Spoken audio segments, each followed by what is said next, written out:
few of us that are here in the house. There are many more who are joining us over the next few minutes. They are finishing their lunches. They are outside in the pre-function area. And I, your host for the conference, Ruchi Adawar, welcome you to the first ever India Silver Conference in this beautiful, historic city of Jaipur.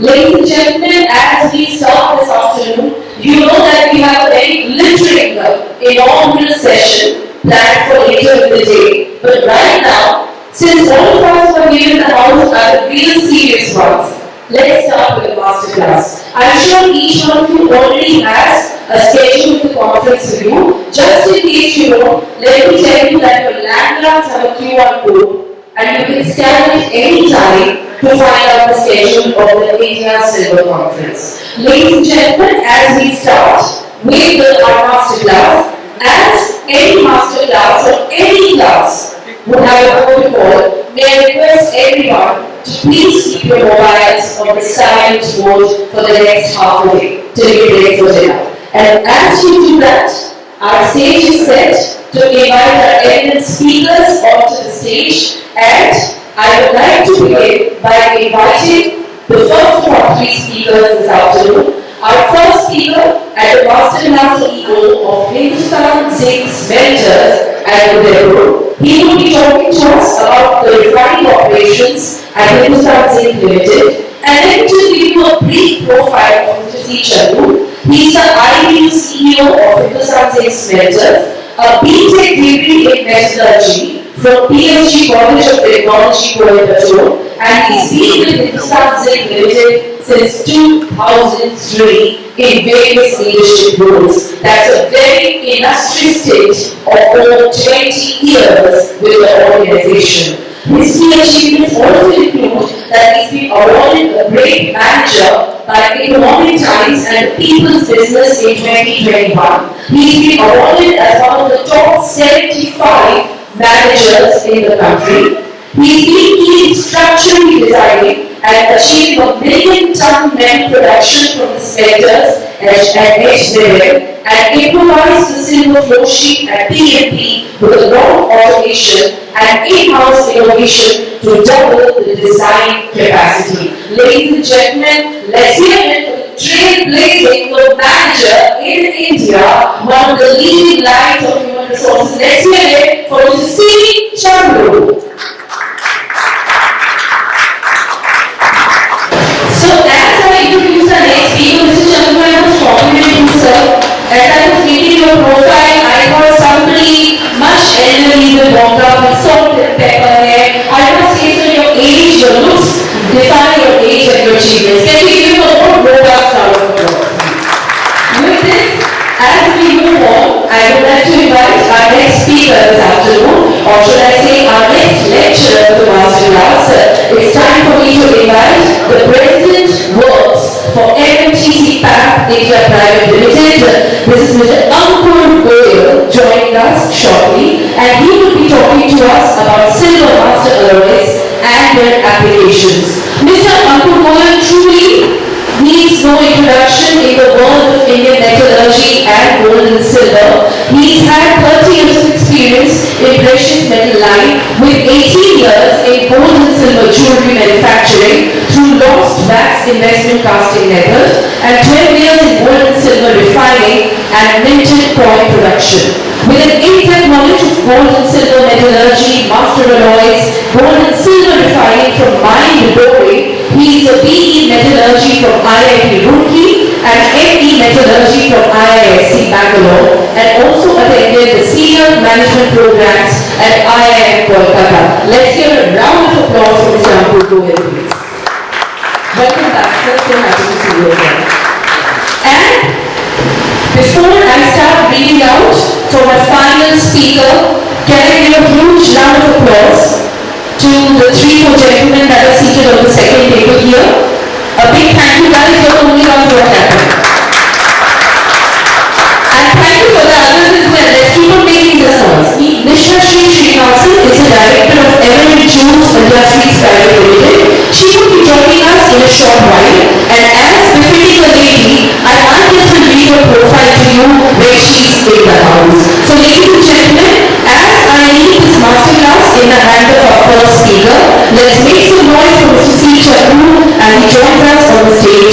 for his presentation.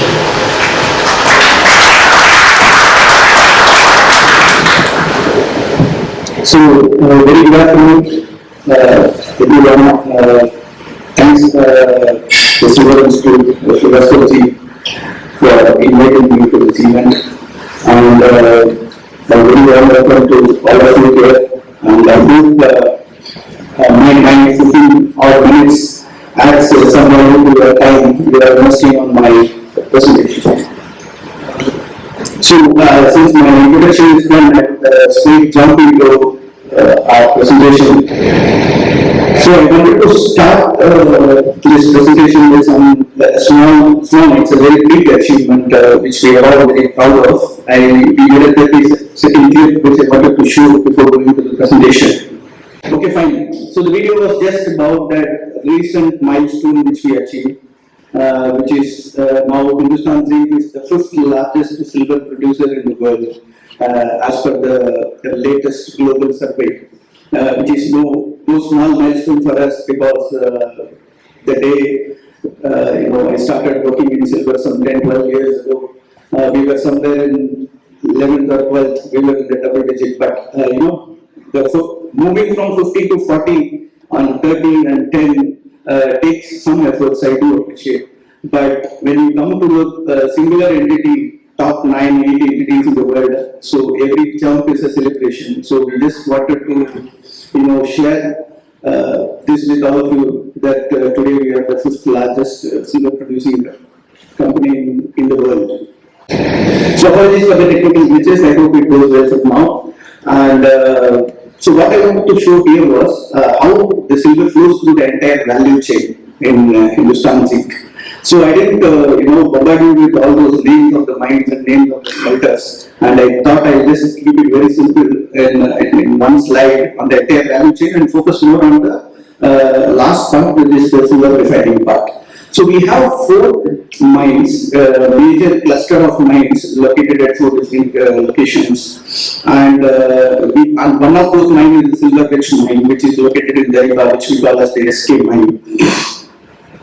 And the silver, whatever we get, goes into the lead concentrate. After while we flow that ore to concentrate it, the silver goes into the lead concentrate, zinc concentrate, and also in the tail. So, weighted average silver recovery, if you see, varies from every mine, varies from mine to mine. So, as on today, we are recovering all the silver which reports into the lead concentrate, and a very, very little part of what gets reported in the zinc concentrate. We are on our way to develop technologies. We have put up a new plant. We will be soon be able to recover zinc from our silver from our zinc concentrate route too, but as of today we are not recovering it. So the silver goes into, we have 2 lead smelters located at 100 kilometers apart from each other, and the silver gets value added. So for these 2 lead smelters, silver comes out as a byproduct or a residue or whatever you can say it, because we need to get the lead to 99.995. So for the lead to reach 99.995 from 56 to 60% at which because it comes from the mine as a concentrate at 60%. From there to reach 99.995, we need to remove everything, including silver. So we get many byproducts, and silver is one of them. And this byproduct is then sent to our silver refinery, integrated silver refinery at Uttarakhand, which handles the input in two different stages. So what I am going to speak about is the entire process flow sheet in Uttarakhand.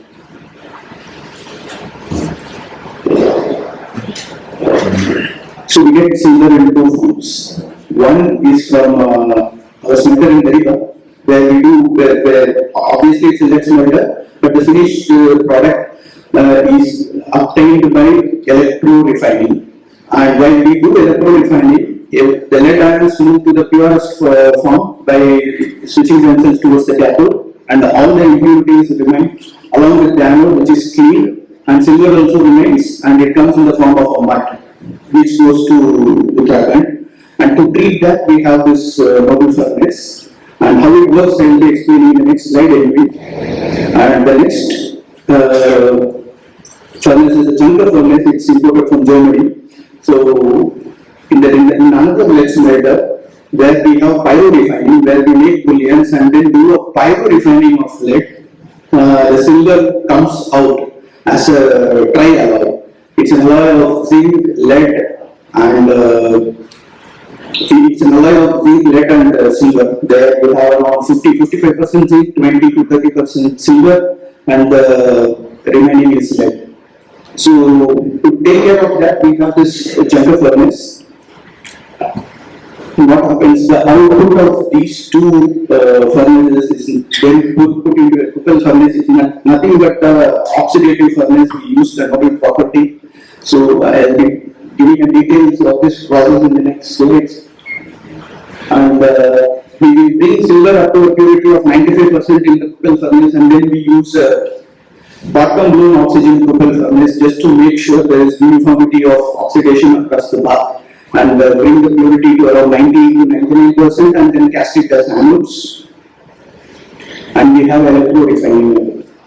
And this is where we bring silver to its purest form, 99.99, and that gets then casted in our melting and casting.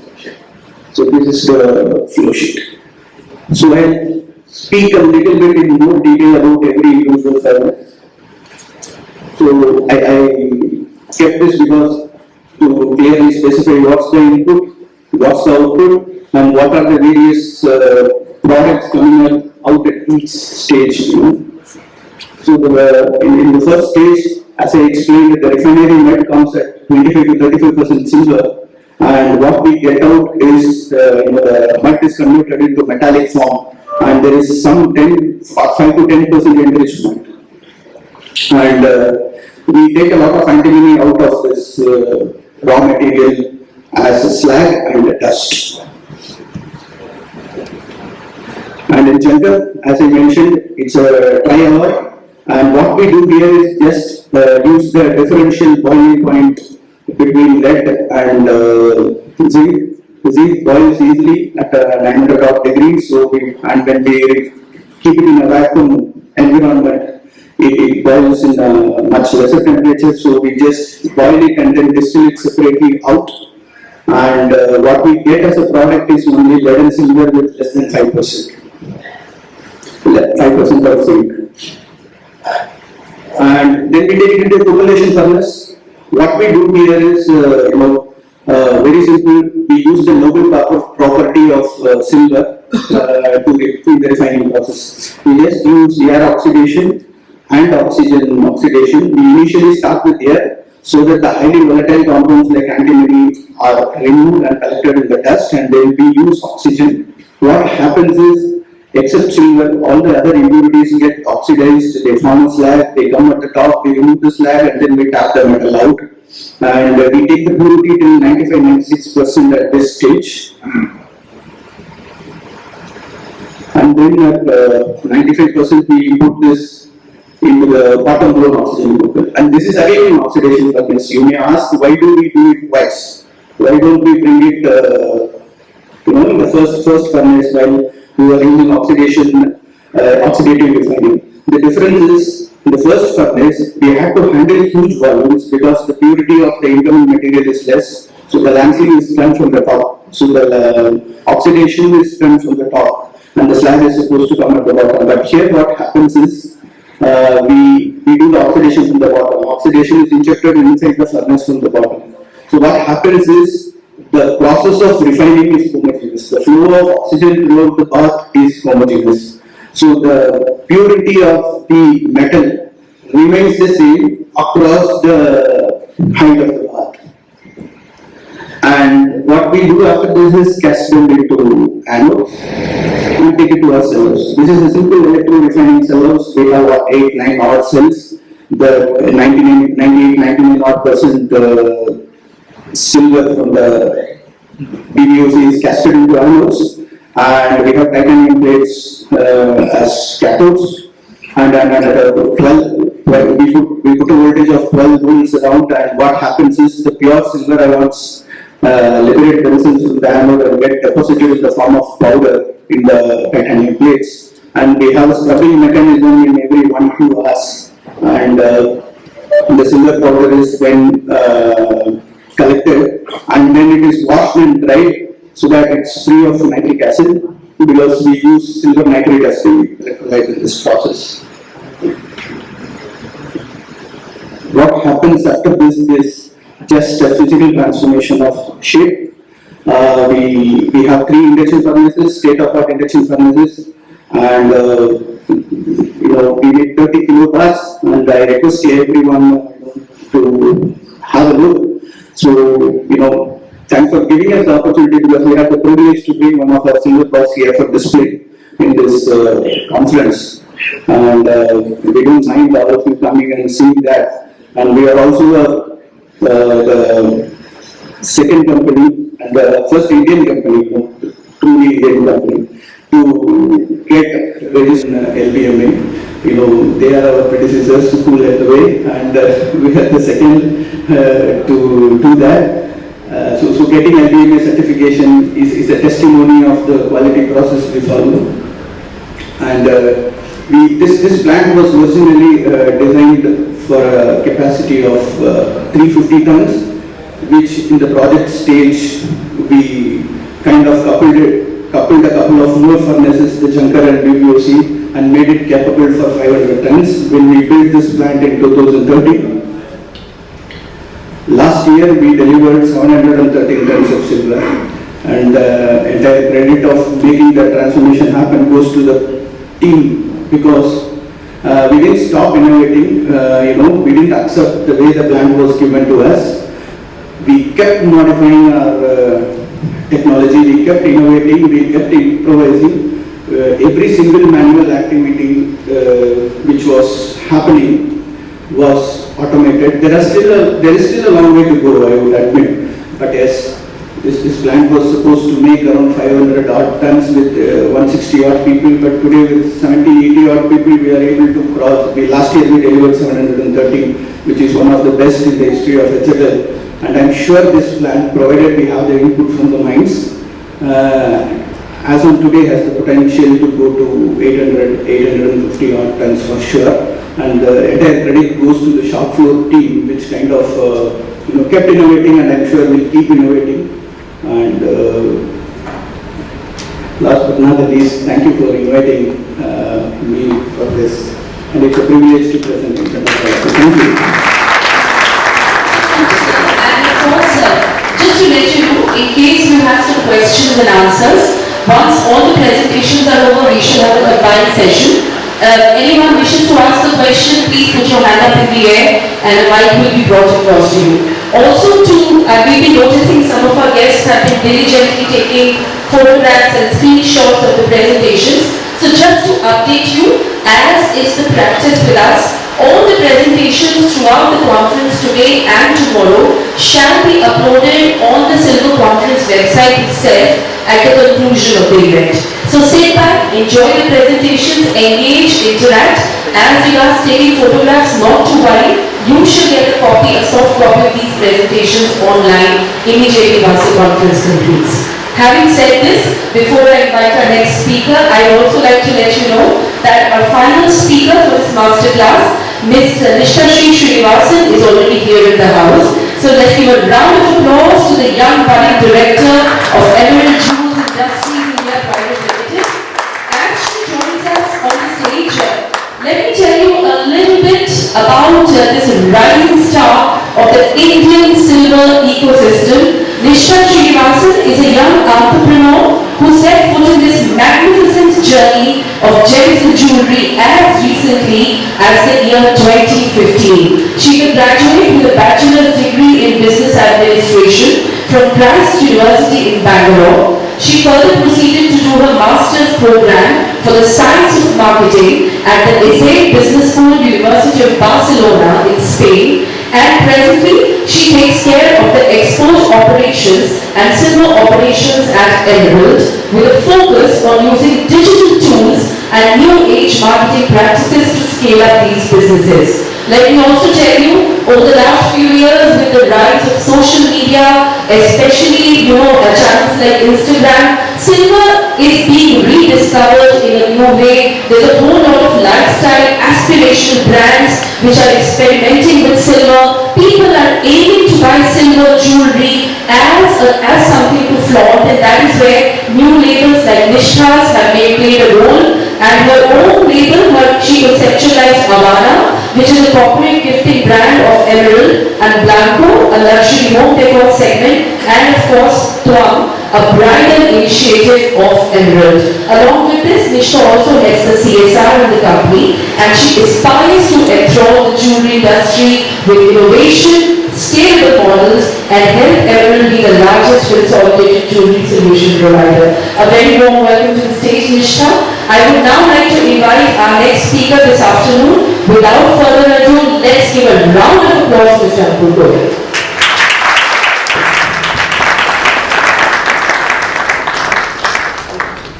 Good afternoon, everybody.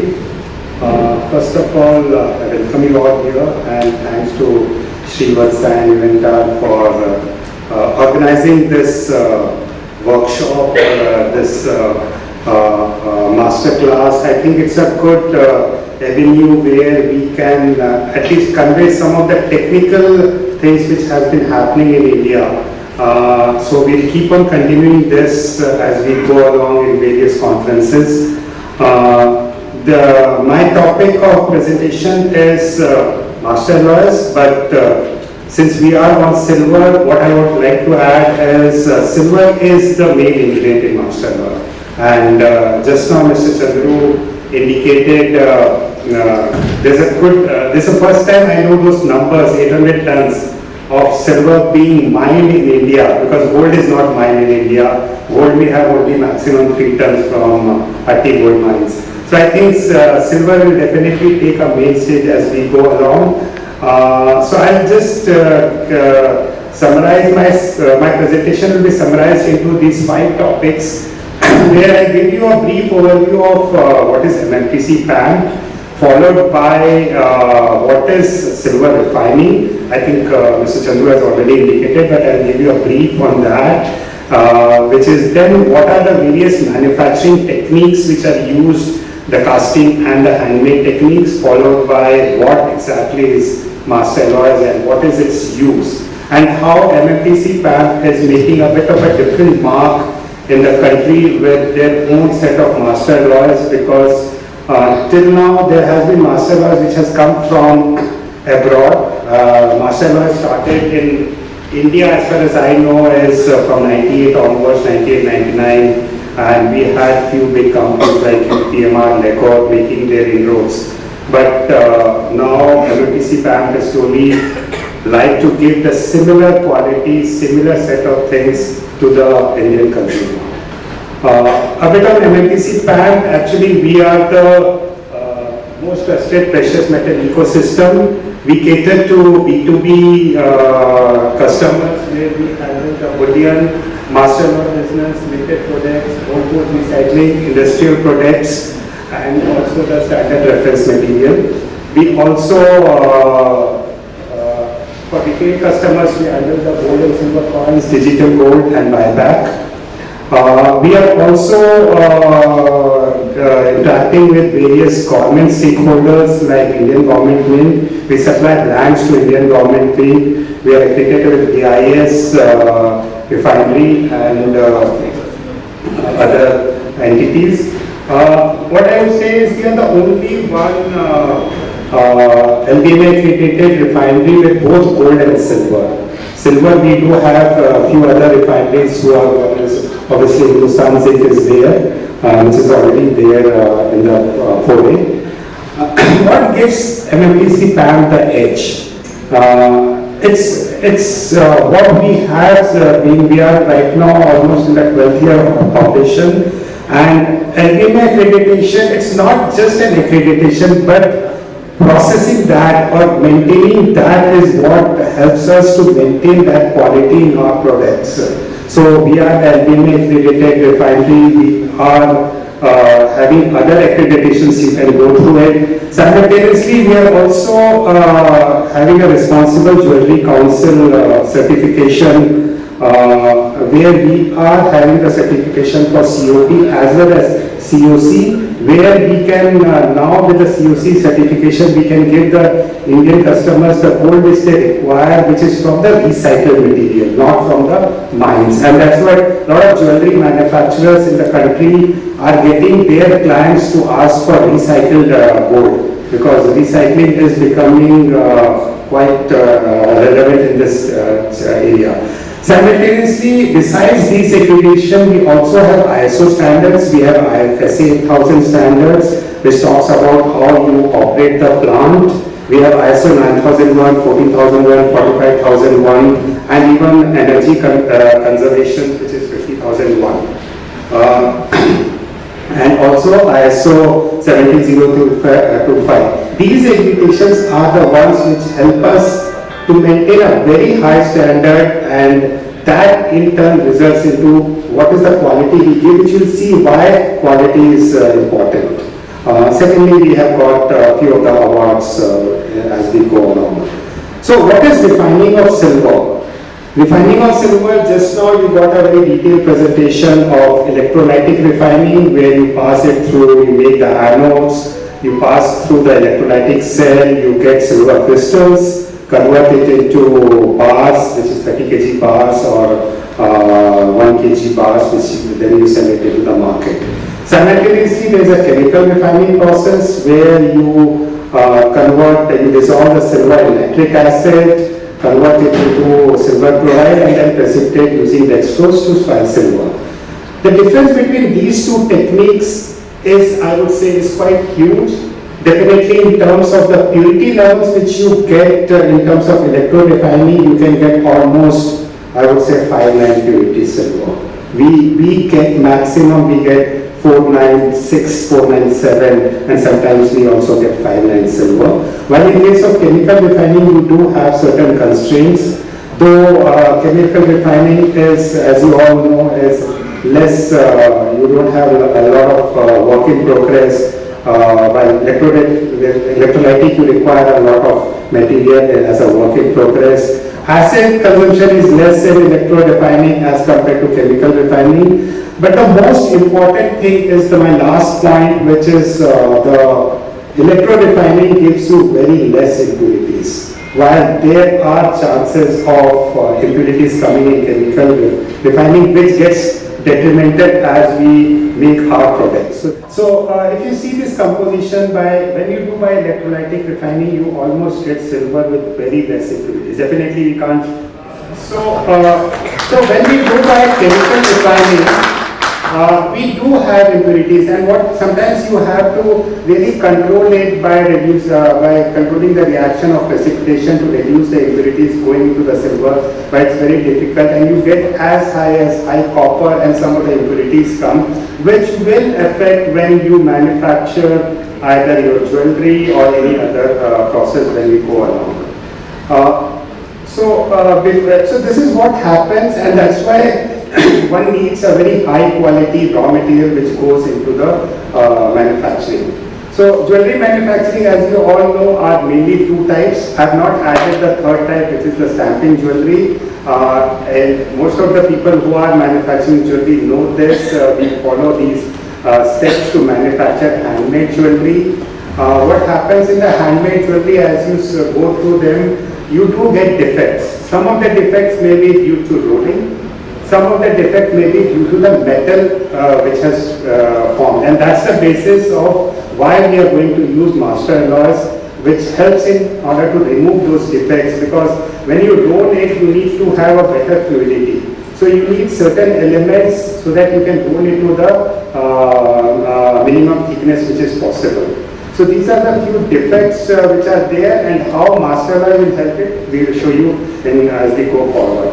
Same thing is in the investment casting. I think now I would say 60 to 70% of the jewelry manufactured in India in big quantities are through investment casting. I'll not go through all the processes, but the most important process is where you alloy and you cast, and that is the time when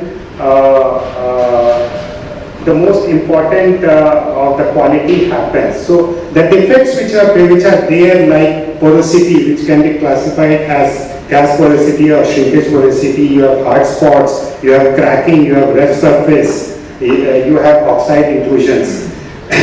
Most of these defects can be handled by having a proper master alloy.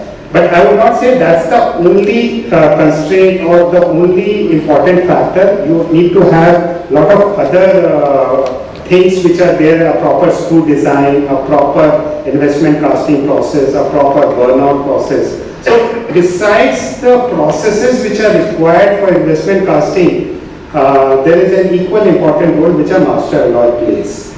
So now I come to the topic. Now since you have now got how we have produced silver, which is of a high purity, what are the various processes and various defects, what is master alloy? And for those who are not aware, or I'm just saying it again, you convert the 24 carat into 22, 18, 14, 10 or 9 by adding the other components. For example, if you are taking 18 carat gold, which is having 75% gold, that 25% is a composition which normally, if I say 20 years back, we were using 50% silver, 50% copper.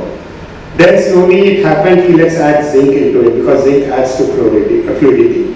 Then it happened, okay, let's add a bit of silicon or add a bit of boron to it. Because those were giving you the next better property, better productivity, lesser rejections. And based on this, adding individual components became difficult, and that's why almost 20 years back there was this invention of master alloys where all the 7-8 components were mixed together and then they were given to the market. And this also helps you to control the various colors. You can make yellow gold, white gold, tin gold. So you can just see a yellow gold is maximum, you have a higher composition of silver ranging from 2 to 5% to 60% silver. A pink gold is having more of copper. White gold contains mainly nickel, if it's a nickel based, nickel or palladium helps to make white gold alloys, and silver alloys definitely only copper and zinc.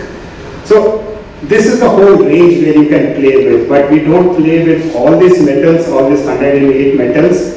Main metals which we play with is silver and copper in making a master alloy, but added to that we use silicon, we use germanium, we use tin, we use bismuth. And the most important thing is gold has a good miscibility with copper and silver. That's why copper and silver are the main component, but these are the other attributes. So I can go one by one through each, where silver provides luster and used to control the color for a desired appearance. So this is very important, and you need to have a really high quality silver, because if you have those impurities, that will become detrimental to your jewelry. Copper increases the hardness of pure gold while still making it ductile for casting. Copper turns the gold also to color pink. Zinc provides more fluidity of the melt, improves castability, it improves tensile strength and improves color. Silicon increases the fluidity of the melt, it increases the sensitivity that gold has towards oxygen. So silicon is a very important, and it's good and bad also. I would say you have to add at the right level, because if it increases to a certain level, and a lot of you people who have experience in casting jewelry would have experienced, if you keep on using the remelt, your jewelry tend to crack, because silicon after a certain level, having a good advantage can become bad for the jewelry, that it will result into cracking. Germanium, a very small quantity because it acts as a deoxidizer. Nickel, as I said, is a bleaching agent to convert your gold into white gold. Boron is also, both silicon and boron are important elements which are added to master alloys. Boron acts as a deoxidizer, it also acts as a grain refiner, it helps you in rolling. Cobalt helps you in increasing the hardness, that's why now even there was cases where everybody found 22 carat soft. Now they can get alloys where they can get a hard 22 carat, which is good for holding the diamonds. Indium definitely is having a lower melting point. It is used mostly to make solder alloys because it helps in better fluidity. And gallium has a hardening effect. So this is what is the main, I would say, the Bible for making a master alloy. But most important thing is all these elements should be in purest form, because if they have impurities, they will add to various hard spots or anything in the jewelry. So the process is not very difficult. You get the right composition, you melt it, you pour it into water, get it into as a grain form, then you polish the grains, and finally you pack it and dispatch it to the customer. So these are the various advantages which you see which can help, the master alloy helps in both the processes. It can help in higher productivity, improve castability, higher oxidation resistance, color consistency, and uniform quality. In case of handmade, it definitely helps in your rolling properties, makes it more ductile. What is MMTC PAMP alloys? As you see, we use silver, which is 4.9 plus, or almost going to 5.9, and that's the most important ingredient, I would say, which gives our master alloys on a better platform, and it can give you various advantages which I have highlighted earlier also. These are the whole range, and if you see this whole range of master alloys, which is broken up into yellow, white, pink alloys, you see silver as an important, and it varies from 2%. Now, slowly we are getting inquiries to keep on reducing silver, because people would not like to spend much on this thing, but silver is important. It can give you a better luster. I got an inquiry where we were using 6% silver. No, we would like to have only 1.5% silver. What happened with 1.5%? The luster reduced. So we had to increase it again to say 2.5%, 3%. So silver is definitely an important metal, and in future it will really, though gold by value is good, but silver is going to take over gold sometimes as we go forward. These are the few of the examples where we have used the master alloys used from MMTC PAMP. I'm not saying only our master alloys are good, but they need to be manufactured at a right, with the right quality, with right metals, right purities.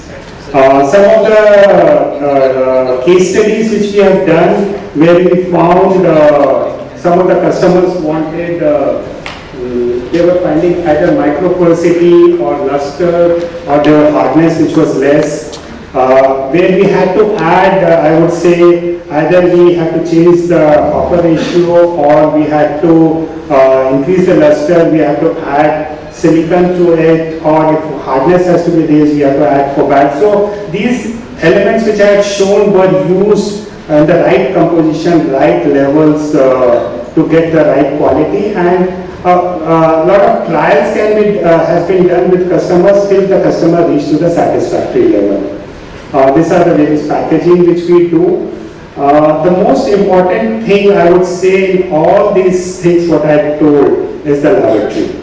You really need to have, and any company is what we have, is a very modern laboratory with highly sophisticated equipments, because it's not important to get the gold, silver to the purity level, say 995 or 39 or 49. The most important thing is to find out what are the impurities which are contained into it. Even a small amount of arsenic or selenium can be deleterious to the whole operation, which result into a lot of rejections of jewelry.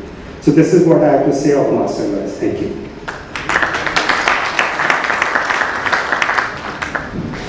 Well, thank you so much, Mr. Goyal, not only for your most interesting presentation, but also for trying your best to reach out to the audience even when the sound wasn't there. Ladies and gentlemen, with this, as I move on, it's time for me to invite our final speaker for the masterclass.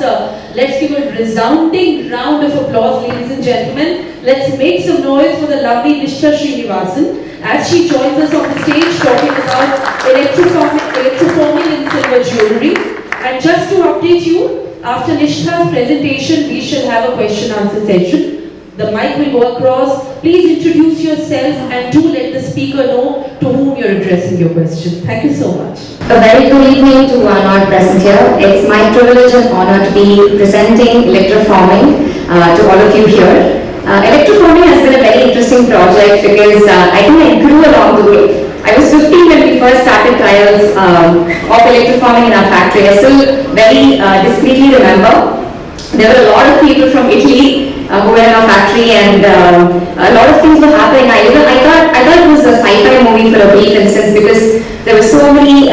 It was like a chemistry lab literally. And over the years, I think it's been 13 years since we've established electroforming, and we're very proud to say that we were the pioneers of electroforming in India. So when electroforming was first brought to us, it was used for fundamentally making hollow jewelry, which is predominantly sold in Africa. And then we realized that scope for those kind of jewelry is not really present in India.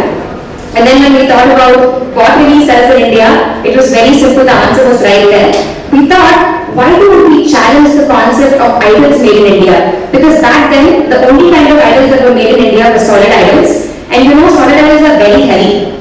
So we wanted to take the same use case. There is every house in India, whether or not, whichever income group they belong to, they will definitely have a solid idol. So we said, we wanted to take electroforming to every household in India, and that's only possible if we are able to make something to do with God.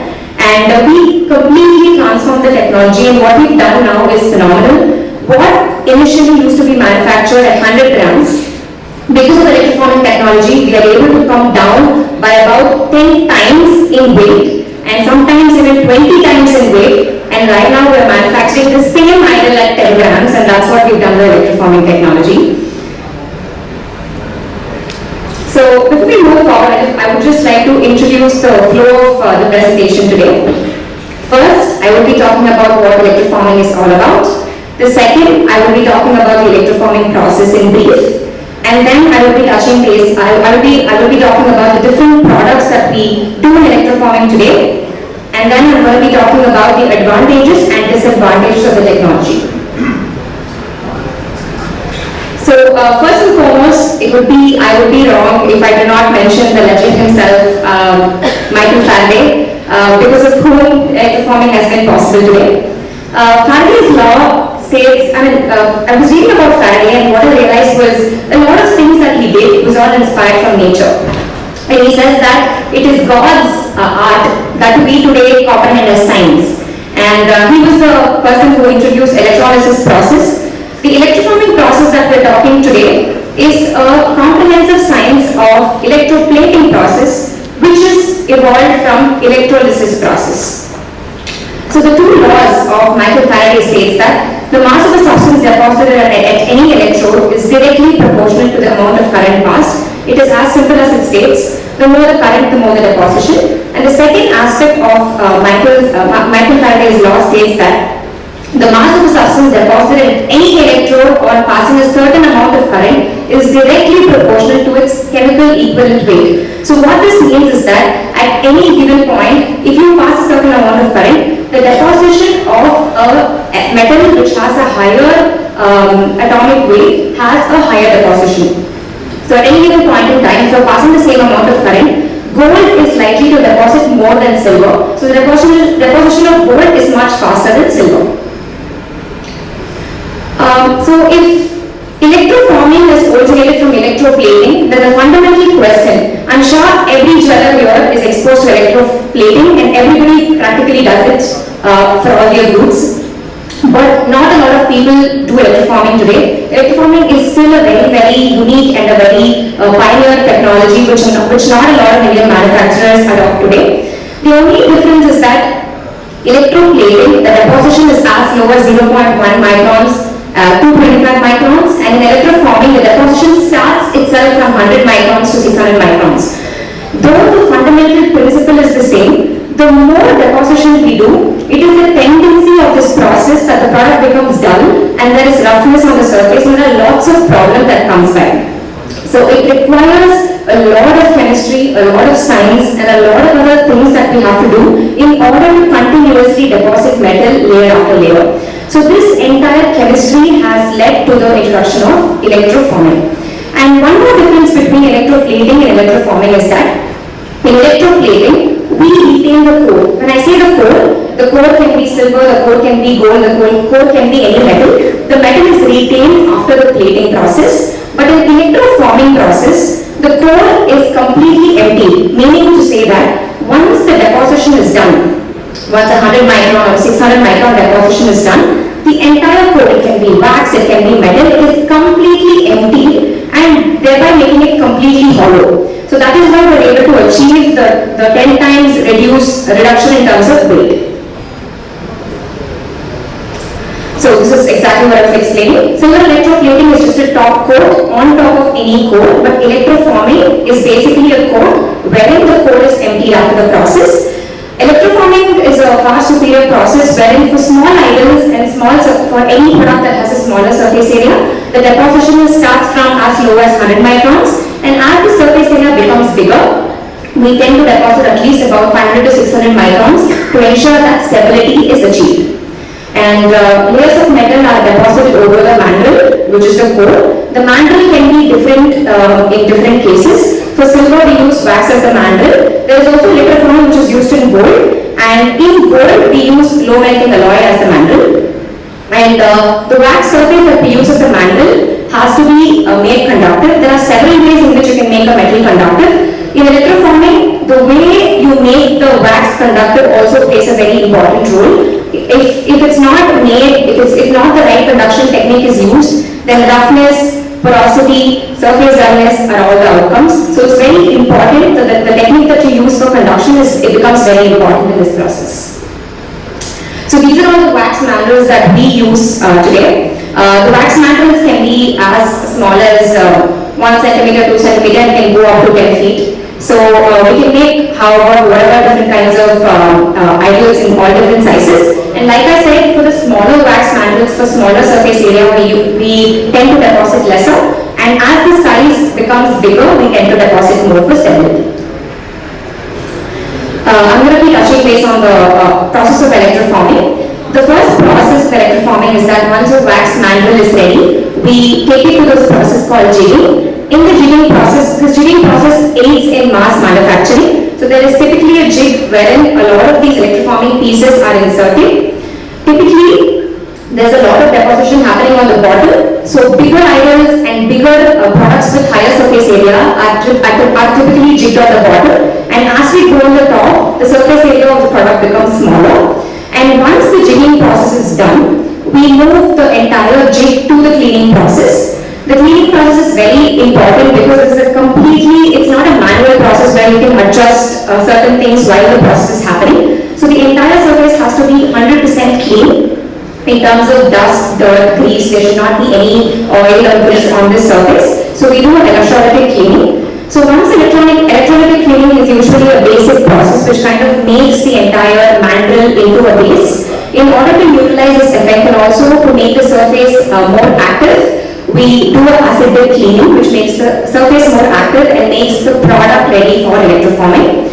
Once the cleaning process is done, we move on to the forming process, which is the core of the entire process. In the electroforming, I'm going to be explaining the electroforming process in a bit. Once the electroforming process is done, we do this process called emptying. In emptying, there are several physical and chemical processes involved. We keep the product in the oven. We also move the product physically using a vibrator to kind of empty the wax, and we also use a chemical cleaning to completely empty the wax that is inside. This becomes a very important aspect because in gold and silver there is hallmarking and there is no tolerance in terms of having some other material into the product.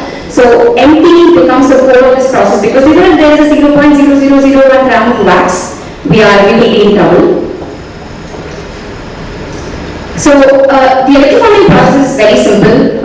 It is your basic electrolysis. So there is a cathode, there is an anode, and there is a jig, and there is an electrolyte. So when electricity is passed, the ions from the anode disseminate into the electrolyte, and from the electrolyte, the metal is pushed onto the cathode and deposition happens.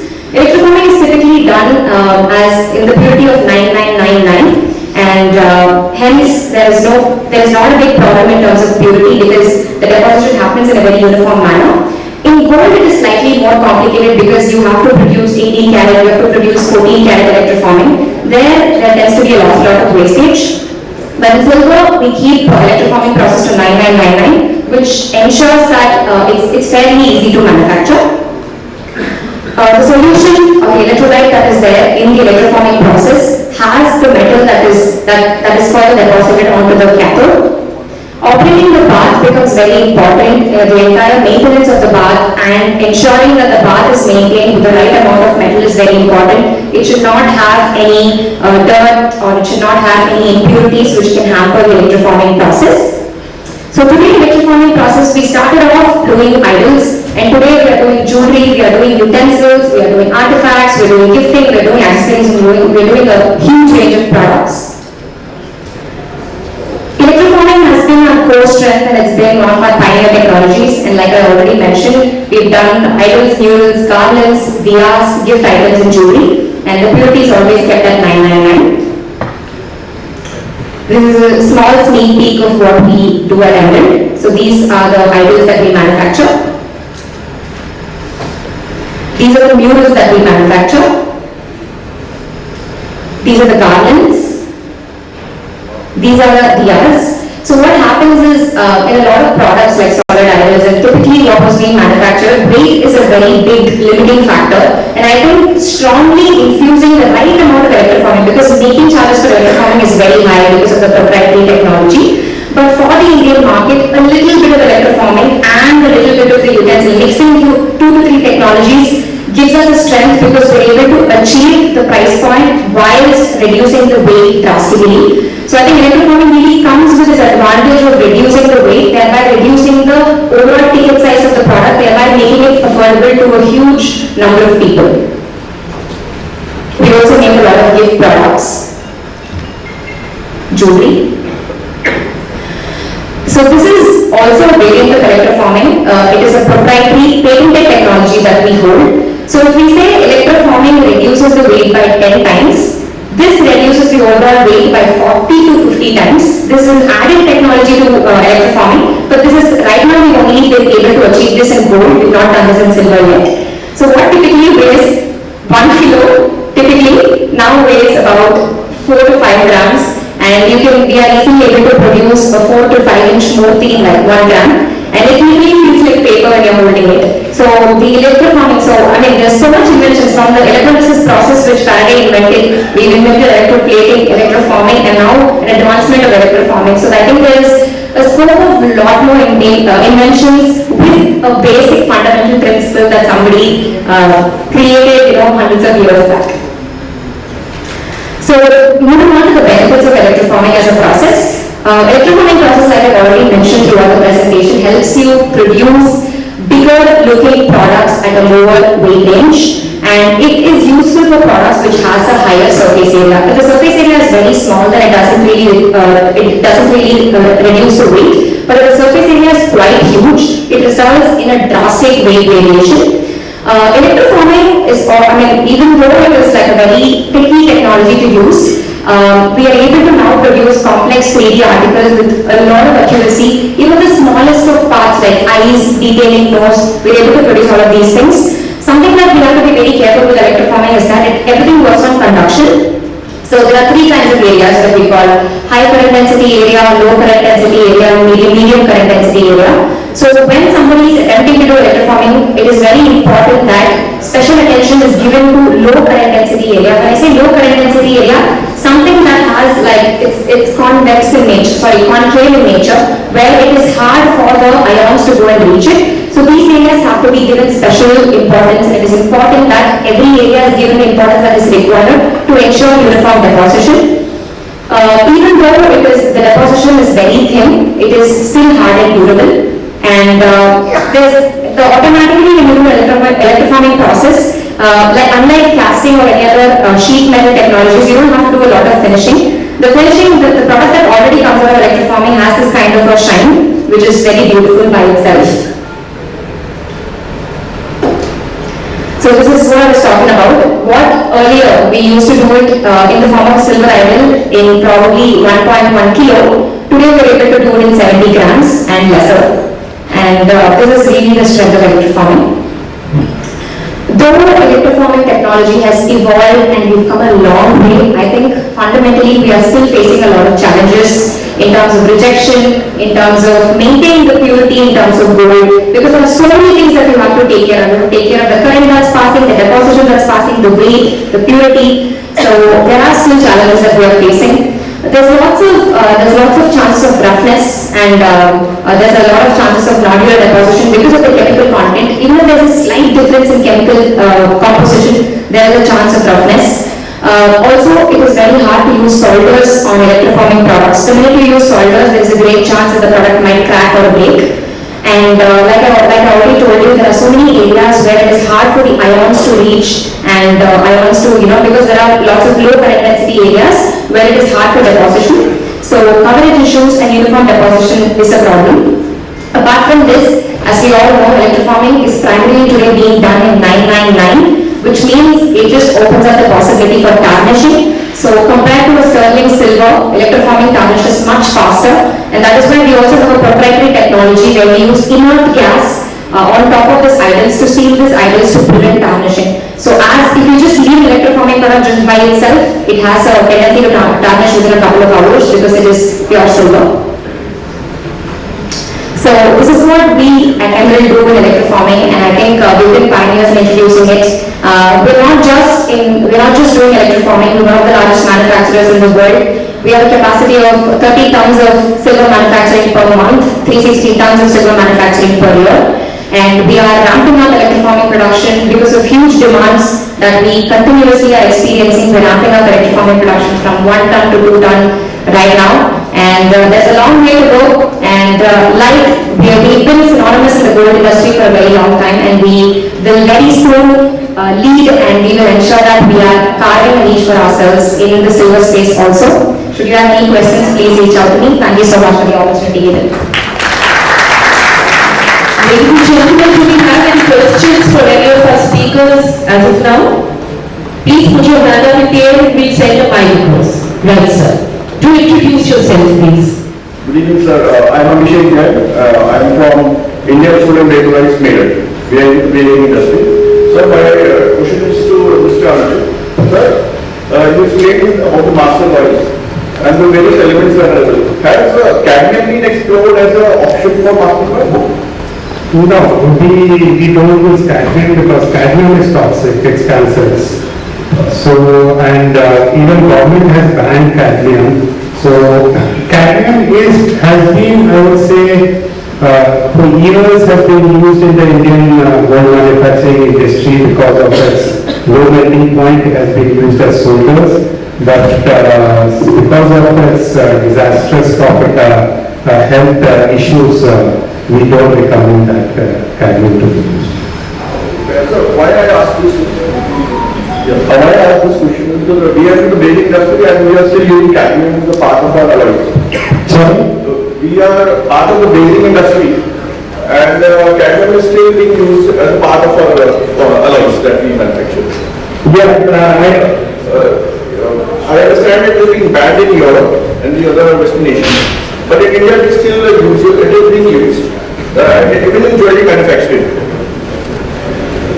I do understand that. I was seeing the regulation for cadmium, they allow only a certain percentage which can be used.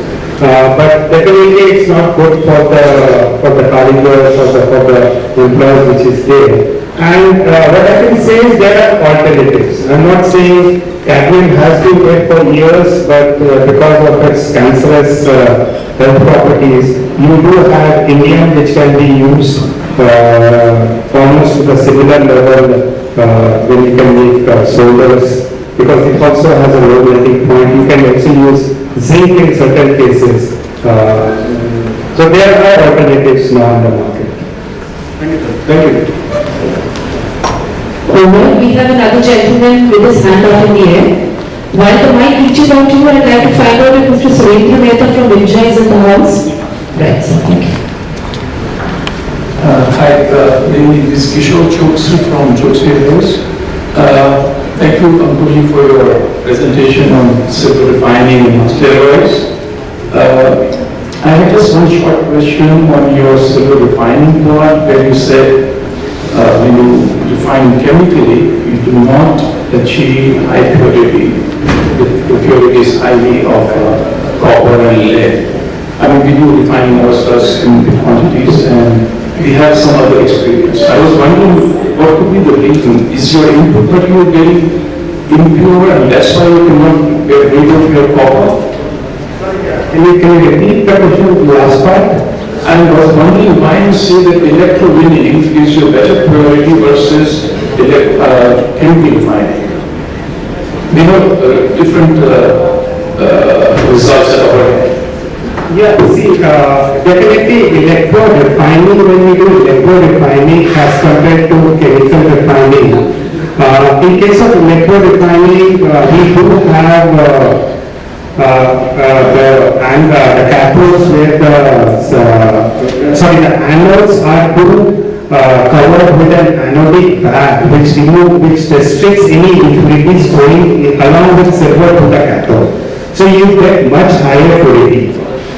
I'm not saying that you don't get higher purity in chemical refining, you can get, and there are, even I would say, my earlier presentation with gold was also similar. A lot of people are doing chemical refining.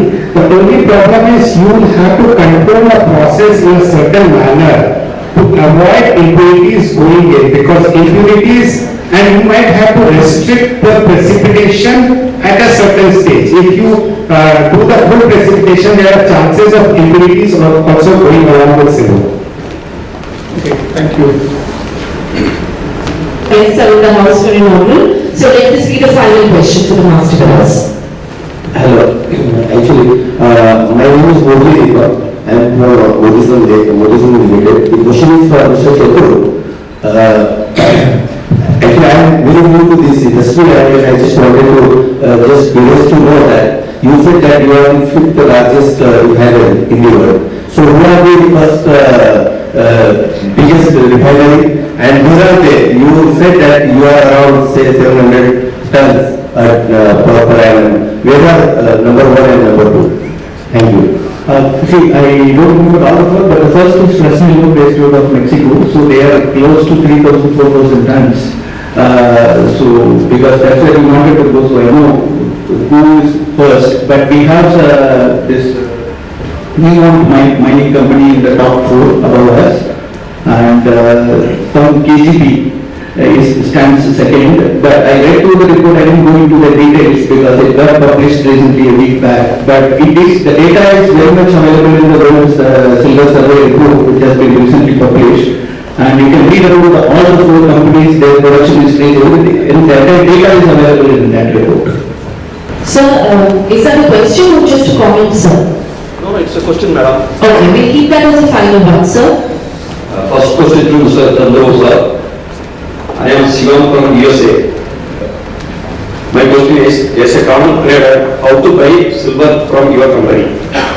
So we now, do it completely online. I'll introduce you offline to someone who is here who will help you out to buy silver from us. If you are some common man, just want to buy in pieces. Not common man, sir, as a trader to export this. Yeah, I'll get you in contact. And one another question is to Nishtashri Srinivasan.